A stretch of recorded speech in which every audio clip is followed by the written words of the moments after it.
యోహాను సువార్త 15వ అధ్యాయము. యోహాను సువార్త 15వ అధ్యాయం 8వ వచనం అందరం కలిపి చదువుకుందాం. యోహాను సువార్త 15వ అధ్యాయము 8వ వచనం అందరం కలిపి చదువుకుందాం. మీరు బహుగా ఫలించడం వలన నా తండ్రి మహిమపరచబడును, ఇందువలన మీరు నా శిష్యులు అవ్వదురు.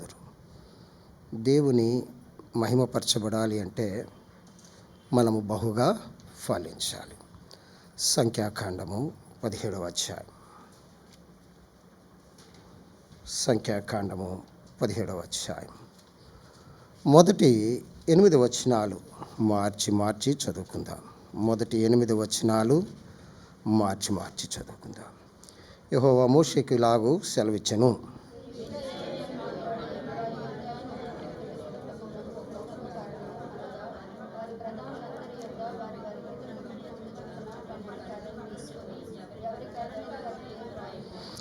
లేవి కర్ర మీద అహరోను పేరు రాయవలను.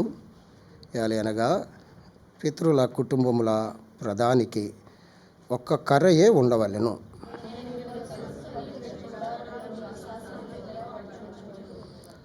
అప్పుడు నేను ఎవని ఏర్పరచుకుందునో వాని కర్ర చిగురించును. ఇశ్రాయేలీయులు మీకు విరోధముగా సనుగుచుండు సనుగులు నాకు వినబడకుండా మాన్పివేయుదును.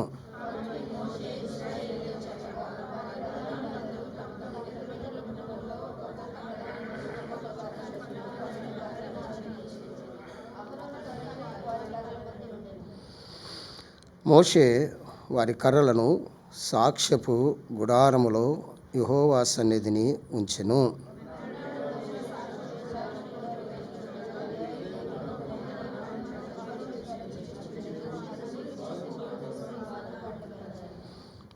దేవుని వాక్యాన్ని మనం చదివాం. దేవుడు మనకెంతో ఈ సంవత్సరంలో ఫలించాలని కోరేవాడుకున్నాడు. ఈ సంవత్సరమే కాదు, ఎప్పుడు కూడా మనం ఫలించాలని ప్రభు కోరేవాడుకున్నాడు. మీరు బహుగా ఫలించటం వలన నా తండ్రి ఏమవుతాడు? మహిమపరచబడతారు. అప్పుడు మీరు నాకేమవుతారు? శిష్యులు అవుతారు. మనం అనుకుంటాం, నూతన సంవత్సరంలో ఎన్నో ప్రణాళికలు వేసుకుంటాం. బిడ్డల పట్ల, కుటుంబం పట్ల, వ్యక్తిగత జీవితాల పట్ల ఎన్నో ఆలోచిస్తూ ఉంటాం, ఎన్నో తలస్తూ ఉంటాం.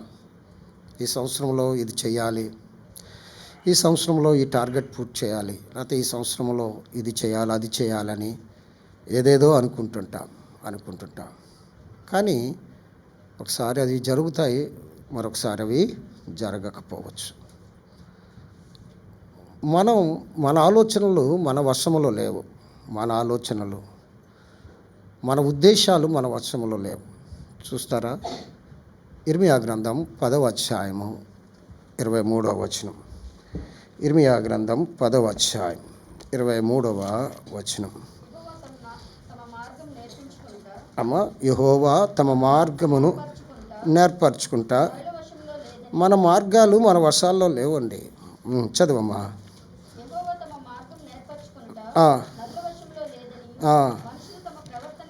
తమ ప్రవర్తన యందు సన్మానము ప్రవర్తించుట నేను ఎరుగుదును. ప్రభువుకు తెలుసు మన మార్గాలు మనం ఏర్పాటు చేసుకుంటే మన వశంలో లేదు.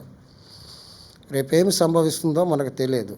మరుక్షణము మనకేమి సంభవిస్తుందో మనకు తెలియదు. మన జీవితాలు మనం ఎన్నో ప్రణాళిక వేసుకుంటాం. 2025 సంవత్సరంలో ఎన్నో ప్రణాళికలు వేసిన వారు నెరవేరచ్చు, నెరవేరకపోవచ్చు, లేకపోతే వారి భూలోకంలో లేకపోవచ్చు. మన మార్గాలు మన వశములో లేదు. మన యొక్క ఉద్దేశాలు మన వశములో లేదు. అవి దేవుని వశములో ఉన్నాయి. ఎంత స్పష్టంగా చెప్తున్నాడు చూడండి. యెహోవా తమ మార్గములు నేర్పరచుకునుట నరుల వశములో లేదనియు ఆయనకి ఎరుగుతున్నాడు. మనుషులు తమ ప్రవర్తన యందు సన్మార్గములో ప్రవర్తించుట వారి వశములో లేదనియు నేను ఎరుగదను. అది మన వశములో లేదు, దేవుని వశములో ఉంది. దేవుని ఉద్దేశాలు ఉన్నాయి. మన పట్ల ఆయన ఉద్దేశాలు ఆయన ఎరిగిన వాడుకున్నాడు. చూస్తారా? ఇదే ఇర్మియా గ్రంథములో 29వ అధ్యాయంలో మన పట్ల ఆయన ఉద్దేశాలు అక్కడ శ్రేష్ఠ ఎలా ఉన్నాయి? 29:11 ఇర్మియా పుస్తకం 29:11. నేను మిమ్మును గూర్చి ఆయనకు తెలుసు, మనకు తెలియకపోవచ్చు.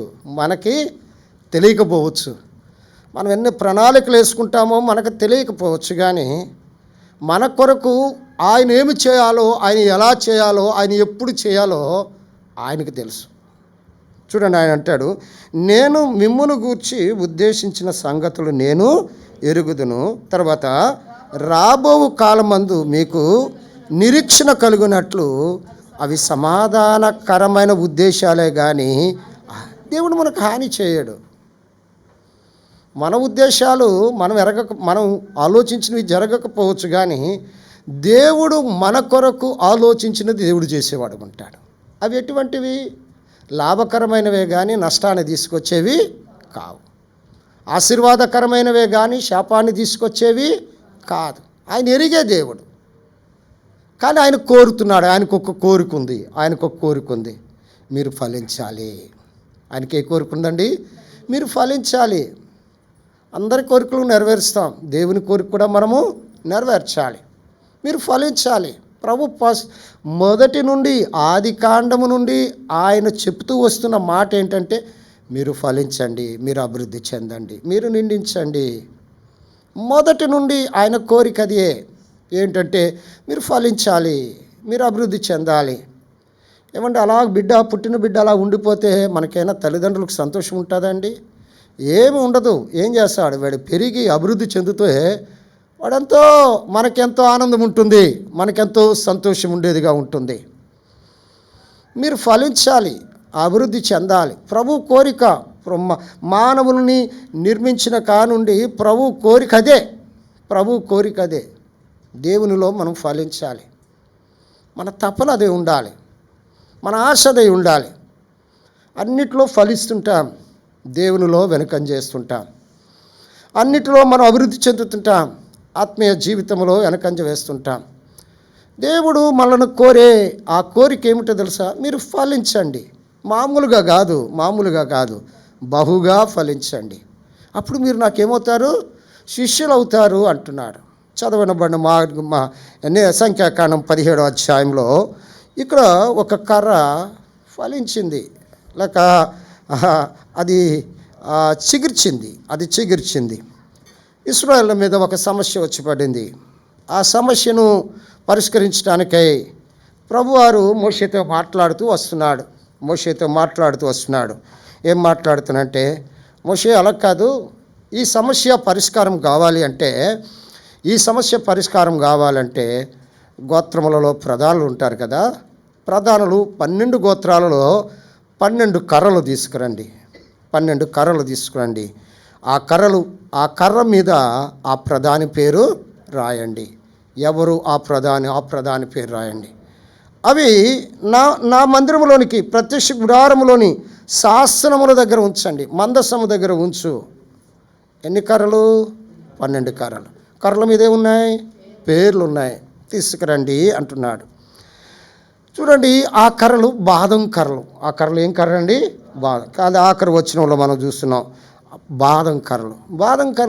ఇరిగిన కర్రను పెడితే అది పుష్పిస్తుందా? పుష్పించదు. చూడండి, మునగ చెట్టు ఉంటుంది, మందారం చెట్టు, అది చిన్న కొమ్మ వేస్తే అది ఇరిగిపోతుంది. చిన్న కొమ్మ ఎక్కడైనా ఆ కొమ్మని విరిపి ఇంకో దగ్గరికి వేస్తే ఎదుగుతుంటుంది. కానీ ఈ బాదం చెట్టు అలాగ కొన్ని ఆ కొమ్మలు వేస్తే, ఆ కర్రలు వేస్తే అవి ఎదగవు. అర్థమైందా?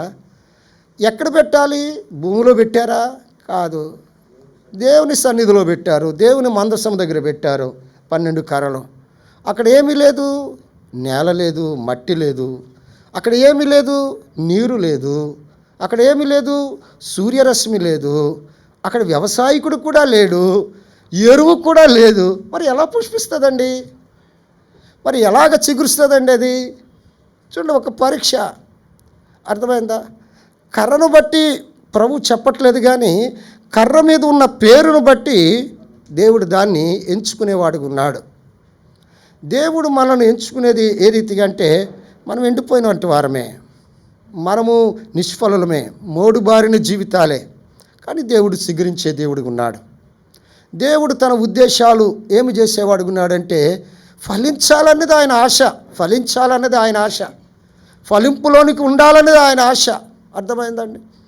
అక్కడ భూమి లేదు, అక్కడ నీరు లేదు, అక్కడ సూర్యరశ్మి లేదు, వ్యవసాయకుడు లేదు, ఎరువు లేదు, ఏమీ లేదు. మరి ఎలా ఫలిస్తుంది? దేవుడు ఎటువంటి మోడుబారిన జీవితానైనా ఆయన ఏం చేస్తాడు? చేసేవాడు ఉన్నాడు. నేను ఇంకెందుకు పనికిరాను నువ్వు అనుకున్నావేమో, నేను ఎందుకు ఇక నాకు చేత కాదు అనుకున్నావేమో, లేకపోతే నేను ఎందుకు ఇంకా నేను ఇక నిష్ఫలము అనుకున్నావేమో. దేవుడు అక్కడే మొదలు పెడతాడు, ఆ 0 పాయింట్ దగ్గరే మొదలు పెడతాడు. దేవుడు అక్కడే తన యొక్క కార్యాన్ని మొదలు పెడతాడు. ఎక్కడికి రావాలి? కర్ర దేవుని సన్నిధానముకు రావాలి. ఈ కర్ర దేవుని సన్నిధానముకు రావాలి. అర్థమైందా? ఎక్కడో బయట ఉంటే ఆయన చేయడు.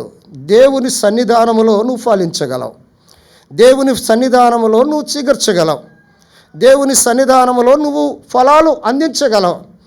దేవుని కోరిక ఆది నుండి దేవుని కోరిక అదే ఉంది, ఆది నుండి దేవుని కోరిక అదే ఉంది. చూడండి ఆ కర్ర ఏమైపోయిందో చూడండి. 5వ చూడండి, 6వ వచనం చదవమ్మా. కాబట్టి మోషే ఇశ్రాయేలందరితో చెప్పగా ప్రధానులందరూ ఒక్కొక్క ప్రధానికి ఒక్కొక్క కర్ర చొప్పున 12 కర్రలు అతనికి ఇచ్చారు, మోషేకి ఇచ్చారు 12 కర్రలు. ఇప్పుడు మోషే ఎక్కడ పెట్టాలి? దేవుని సన్నిధిలో పెట్టాలి, ప్రత్యక్ష గుడారంలో పెట్టాలి. పెట్టారు, బాగానుంది. వారు ఆ కర్రల మధ్య ఏ కర్ర ఉంది?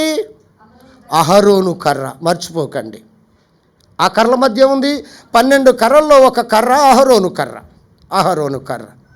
ఇప్పుడు ఏ కర్ర చిగురుస్తుందో అతడు వారికి యాజకుడై అతడు పరిచర్య చేసేవాడుగా ఉండాలి. అప్పుడు ఆ సమస్య పరిపూర్ణమవుతుంది. అహరోను కర్రయు వారి కర్రల మధ్య ఉండెను. అప్పుడు మోషే ఏం చేశాడు? 7వ వచనం, మోషే వారి కర్రలను సాక్ష్యపు గుడారంలో ఎక్కడ ఉంచాడండి? దేవుని సన్నిధిలో సాక్ష్యపు గుడారం దగ్గర ఉంది.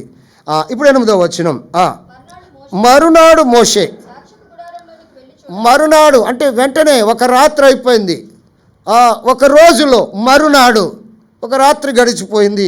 మరునాడు మోషే సాక్ష్యపు గుడారంలోనికి వెళ్ళి చూడగా లేవి కుటుంబముదైన అది చిగిర్చి పువ్వులు పూసి బాదము పండ్లు. ఒక్క రాత్రి ఎలా అయిపోయిందండి? ఒక్క రాత్రిలో ఏమైనా జరుగుతుందా? అసలు ఒక్క రాత్రిలో ఏమైనా జరుగుతుందా? చాలు, ఒక్క క్షణం చాలు నీ జీవితానికి, ఒక నిమిషం చాలు. దేవుడు కలుగజేసుకుంటే ద గ్రేట్ చేంజ్ జరుగుతుంది, గొప్ప మార్పు జరుగుతుంది, గొప్ప మార్పు. ఒక్క రాత్రి అనుభవం, ఒక్క రాత్రే ఆ కర్రలు ఉన్నాయి అందులో. ఆ ఒక్క రాత్రిలో అహరోను కర్ర ఏమైందంటే చిగిర్చింది. తర్వాత ఏంటండి? పువ్వులు పూసాయి. తర్వాత ఏమైందండి? బాదం ఒక్క రాత్రిలోనే. అర్థమైందండి? రాత్రి అనుభవం నీకు ఉండాలి. పెనుయేలులో ఒక్క రాత్రి అనుభవంలోనే యాకోబు ఇశ్రాయేలుగా మార్చబడ్డాడు, దీవించబడ్డాడు. అర్థమైందా? పెనుగులాడి ప్రభు యొక్క దీవెన పొందుకున్నాడు. ప్రార్థన యొక్క పోరాటం అది. ఒక్క రాత్రిలోనే ఇశ్రాయేలీయులు ఎర్ర సముద్రం అంతా ఏమైపోయారండి? దాటారు. ఒక్క రాత్రిలోనే. మోషే కర్రెత్తగానే ఆ సముద్రం వైపు చూసి దేవుణ్ణి ప్రార్థన చేస్తున్నాడు. ఎందుక నీ చేతిలో ఉంది, కర్ర ఉంది కదా, చూపించు ఒకసారి. చూపించాడు. ఒక్క రాత్రిలోనే ఎర్ర సముద్రం నుండి ఇశ్రాయేలు అందరూ ఏమైపోయారండి? ఐగుప్తుని దాటిపోయారు. అవి జరగని విషయాలు. అసలు ఎర్ర సముద్రం జరగని విషయం, ఈ చెట్టు చిగురించని విషయం. ఒక్క రాత్రి అనుభవం. నీ కొరకు, నా కొరకు, నా ప్రభు ఒక్క రాత్రిలోనే తీర్పు పొందాడు. ఒక్క రాత్రిలోనే ఏ మనుషునికి అటువంటి తీర్పు జరగలేదు. లోకములో చరిత్రలో చూసినా, ప్రపంచ చరిత్రలో చూసినా, న్యాయస్థాన చరిత్రలో చూసినా, లేకపోతే వేరే వేరే పీనల్ కోడ్ చరిత్రలో చూసినా ఒక్క మనుషునికి ఒక్క రాత్రిలో జడ్జిమెంట్ అనేది అసాధ్యం. నీ కొరకు, నా కొరకు నా ప్రభు ఏమైపోయాడంటే ఒక్క రాత్రిలోనే ఆయన వేడండి తీర్పు తీర్చబడి సిలువకు అప్పగించబడ్డాడు. నిన్ను రక్షించడానికి, నిన్ను చిగుర్చడానికి, నువ్వు పువ్వులు పూయడానికి, నువ్వు బాదం కాయలు కాయడానికి, నీకు రక్షణ ఇవ్వటానికి ఒక్క రాత్రి. కర్రను బట్టి మనం చూడలేదు, కానీ కర్ర మీద ఎవరి పేరు ఉంది? చిగుర్చిన కర్ర మీద ఎవరి పేరు ఉందండి? అహరోను. దేవుడు అహరోను. అహరోను ఎటువంటి వాడు? అహరోను ఎటువంటి వాడండి చెప్పండి? ఏం చేశాడు? ఇశ్రాయేలుకి ఒక దేవుడిని చూపెట్టి ఒక దూడను చేసి ఇశ్రాయేలు మధ్య నిలబెట్టి ఈ దేవుడు గెంతులేయండి అన్నాడు. అర్థమైందండి? నిర్గమాకాండం 33 అవన్నీ చదువుకోనికి సమయం. అర్థమైందా? దేవుడు తెలీదా ఆయనకి? అద్భుతాలు చూడలేదా ఆయన? కానీ ఏమైపోయాడు? ఒక ట్రస్ట్కు లోనయ్యి ఏం చేశాడు? పాపమునకు కారకుడైపోయాడు, విగ్రహారాధనకు కారకుడైపోయాడు. తన చేతులతో దూడను చేసిన వాడే ఇప్పుడు చిగుర్చి తన చేతులతోనే ఆశీర్వాదిస్తున్నాడు ప్రజల్ని. ప్రధాన యాజకుడైపోయి ఏమైపోయాడు? ఆశీర్వదించేవాడుగా ఉన్నాడు. అహరోను మొదట క్షమించబడ్డాడు. చూడండి ఒక మాట, ద్వితీయోపదేశకాండం 9వ అధ్యాయం 20వ వచనం. ద్వితీయోపదేశకాండం 9వ అధ్యాయము 20వ వచనం. ద్వితీయోపదేశకాండము 9వ అధ్యాయం 20వ వచనం. మరియు యెహోవా అహరోనును నశింపజేయుటకు, చూడండి, బహుగా కోపపడ్డాడు దేవుడు కోపపడే దేవుడు. మనం అనుకుంటాం దీర్ఘశాంతుడే, కానీ ఆయన కోపానికి క్షణమాత్రమే ఉండేది ఉంటుంది. చూడండి, బహుగా కోపపడగా అయ్యా అని బ్రతిమాలు. మోషే ఎంత మంచోడు తెలుసా అండి? మోషే ఎంత మంచోడు తెలుసా? కుటుంబం కొరకు ఎంత బతిమాలుకుంటున్నాడో. మిరియాముకి కుష్ఠరోగం వచ్చినప్పుడు ఎంత బతిమాలాడో. అయ్యా చిన్న బిడ్డ, అయ్యా దయించయ్యా అని బ్రతిమాలాడు. అర్థమైందండి? సంఖ్యాకాండంలో తిరుగుబాటు చేసినప్పుడు ఆ మిరియాము కొరకు బ్రతిమాలుతున్నాడు. ఇప్పుడు అహరోను కొరకు బ్రతిమాలుతున్నాడు. అహరోను కొరకు, అయ్యా కొద్దిగా కనికరించు. ఎవరి పక్షాన నువ్వు బతిమాలుతున్నావా? ఎవరి పక్షాన బతిమాలుతున్నావా?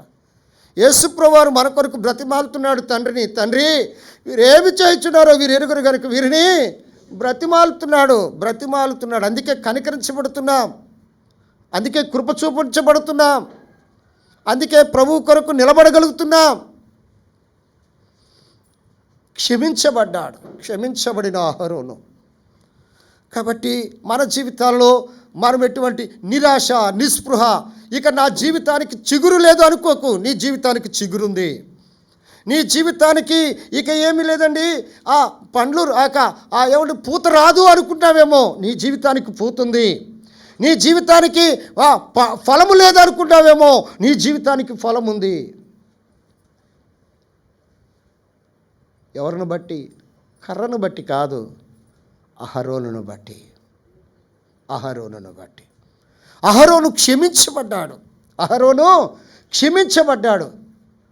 అక్కడ ఎంతోమంది నాశనం అయిపోయారు. ఆ దూడను మొక్కిన వారందరూ మరణించారు. చేసినోడు మరణించాలా లేదా చెప్పండి? న్యాయం చెప్పండి మీరు. చేసినోడు మరణించాలా లేదా? మరణించాలి. కనికరింపబడ్డాడు. దయా దాక్షిణ్యములు ఆయన మీద కుమ్మరించబడ్డాయి. కరుణా కటాక్షం ఆయన మీదకు ఉంది. అయ్యా, నువ్వు దోషములను కనిపెట్టి చూచిన ఎడల ప్రభా ఎవడు నీ ఎదుట నిలవగలడు? అయినా నీ యొద్ద ఏం దొరుకుతుంది? క్షమాపణ. అయినా నీ దగ్గర ఏమి దొరుకుతుంది? విమోచన. 131 కీర్తనలో. అయినా నీ దగ్గర ఏమి దొరుకుతుంది? కృప. ఆయన దగ్గర కృప దొరుకుతుంది, క్షమాపణ దొరుకుతుంది. ఆయన దగ్గర కరుణించబడ్డాడు. అసలు కారకుడు నువ్వే అని మొదటి శిక్ష ఎవరి మీద వేయాలి? మొదటి శిక్ష అహరోనుకే రావాలి. దేవుడు బహుగా కోపగించాడు. ఒక ఆయన వలన క్షమించబడ్డాడు. మోషే వలన కనికరింపబడ్డాడు. యేసు ప్రభు వలన మనం కనికరింపబడ్డాం. యేసు ప్రభు వలన మనము క్షమించబడి ఉన్నాం. యేసు ప్రభువునందు మనం విమోచించబడ్డాం. యేసు ప్రభువునందు దీర్ఘశాంతముడైన ఆ ప్రభువునందు మనం ఏం చేయబడ్డామంటే ఏమంటే నిత్య నాశనము నుండి మనము తప్పించబడ్డాం. అందుకంటాడు ఆయన ఎటువంటి క్షమించుటలో ఆయనతో సముడైన వాడు ఎవరు లేరు. మీకా గ్రంథం 7:18 చూడండి, అవసరం లేదు. క్షమించుటకు సిద్ధమైన మనసు గలవాడు. 1 యోహాను 1:9 ఆయనలాగా క్షమించేవారు ఎవరు కూడా లేరు. బాధపడకు, దుఃఖపడకు. మన ఉద్దేశాలు మనం ఎరగకపోవచ్చు కానీ, నెరవేరకపోవచ్చు కానీ, మన యందు దేవుని ఉద్దేశాలు హానికరమైనవి కావు, మేలుకరములైనవే. చిగురు వస్తుంది, పువ్వులు వస్తాయి, కాయలు, బాదం కాయలు వస్తాయి. గమనించండి. ప్రభువా, ఇదిగో సామాన్యంగా నీ సన్నిధానంలో ఇదిగో నా పేరును కుమ్మరించుకుంటున్నానంటే ప్రభు నిన్ను చిగురిస్తాడు. ఈ సంవత్సరంలో అనేక మంది జీవితాలలో అటువంటి చిగురు మనం చూస్తాం. చిగురించాలి. మీరు బహుగా ఫలించండి అంటున్నాడు. అంత మాత్రమే కాదు, ఒకటి అతడు క్షమించబడ్డాడు అహరోను, రెండవది అతడు రక్తముతో కడగబడ్డాడు. నిర్గమాకాండం 29వ అధ్యాయం, నిర్గమాకాండం 29వ అధ్యాయం 20వ వచనం. 29:20 ఆ పొట్టేలను వధించి దాని రక్తములో కొంచెము తీసి అహరోను కుడి చెవి కొన మీదను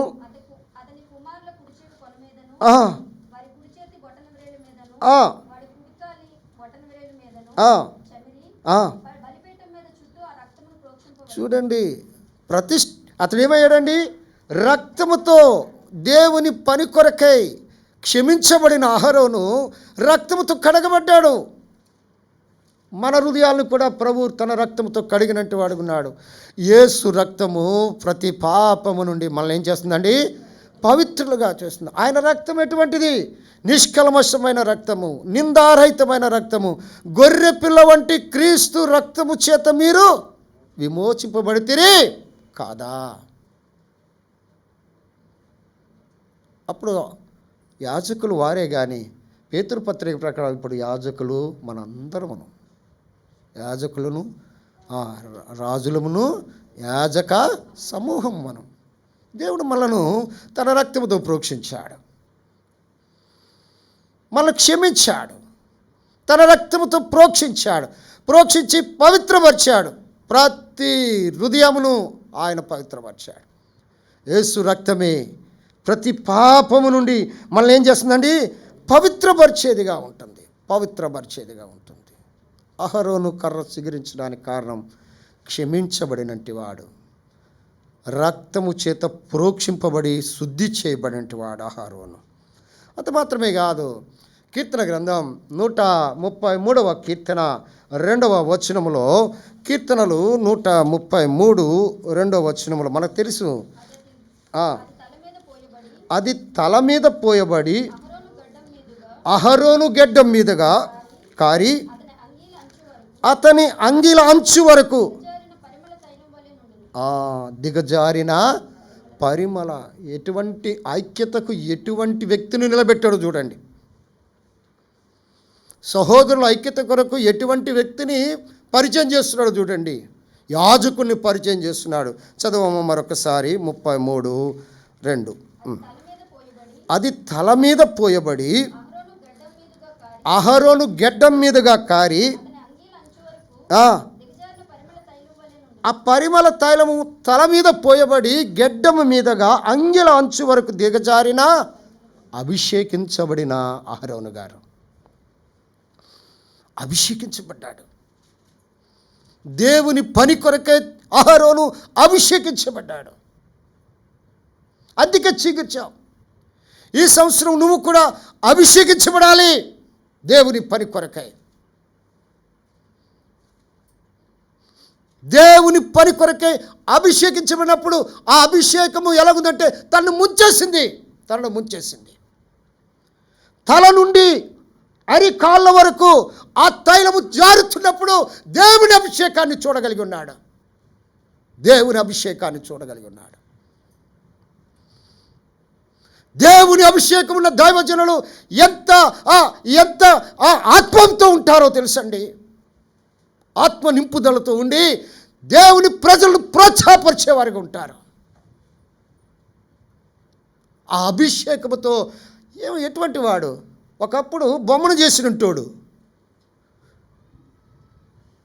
ప్రజలను విగ్రహారాధన కొరకే ప్రోత్సాహపరిచినట్టు వాడు.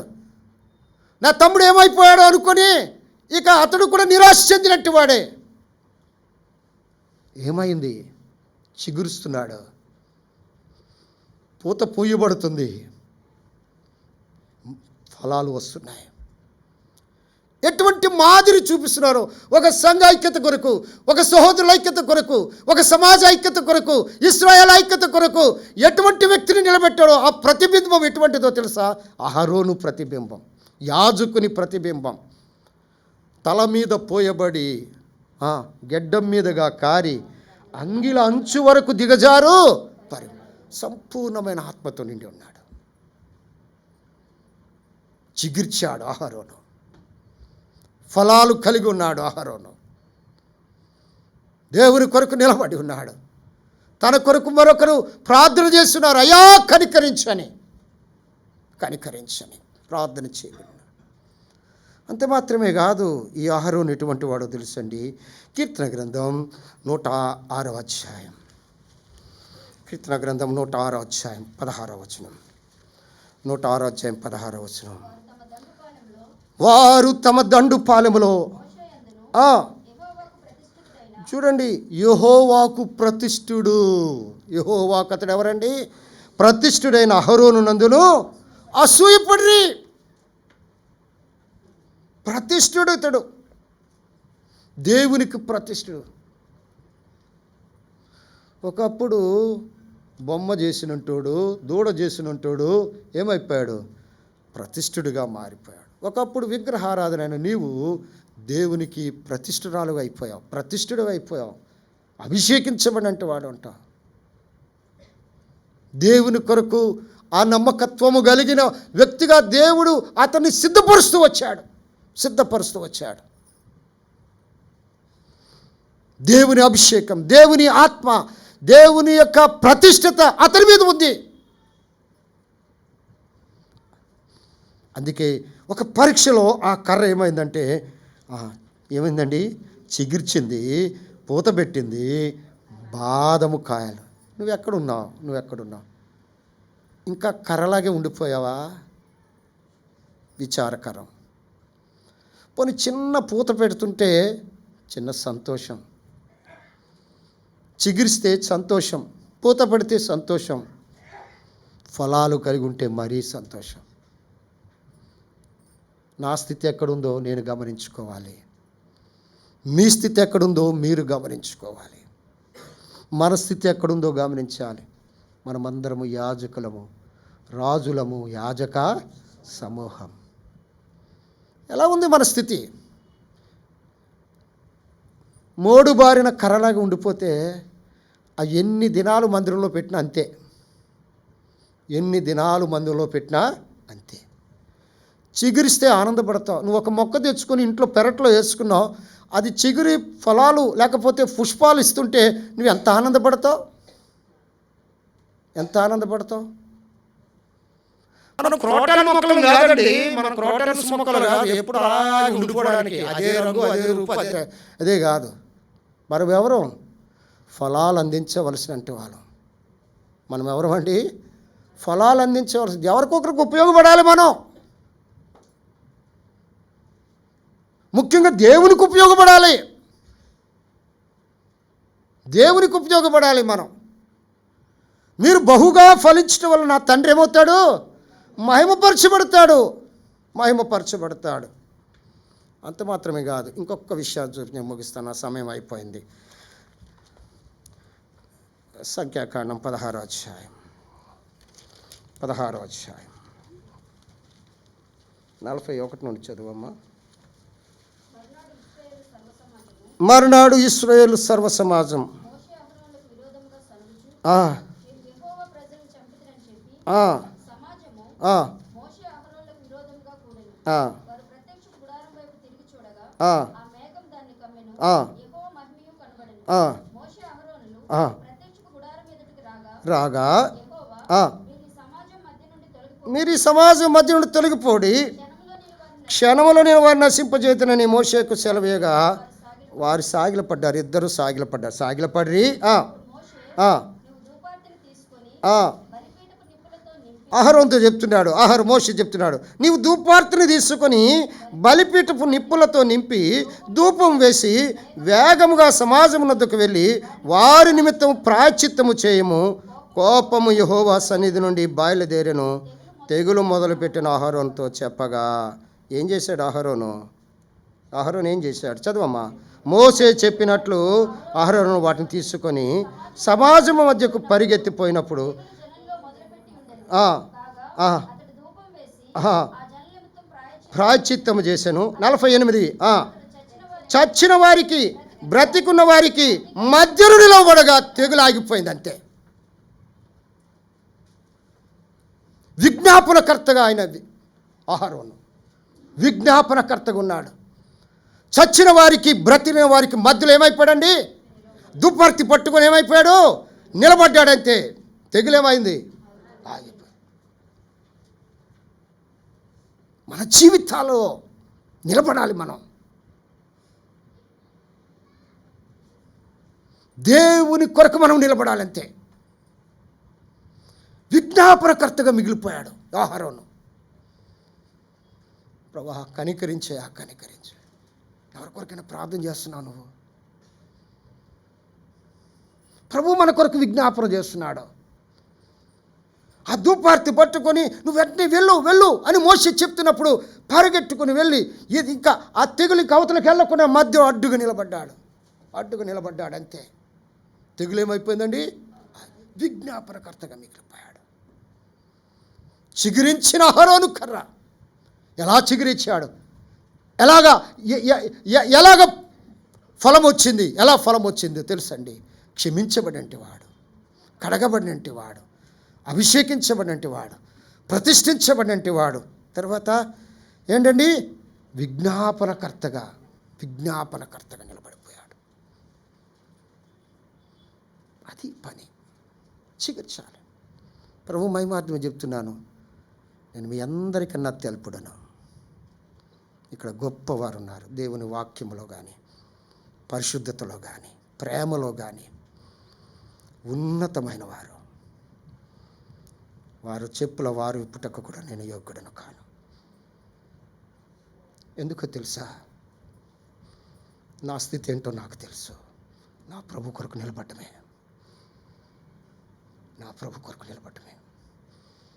చచ్చిన వారికి బ్రతికిన వారి మధ్యకు నిలబడ్డమే. మీరందరూ గొప్ప యోగ్యులు.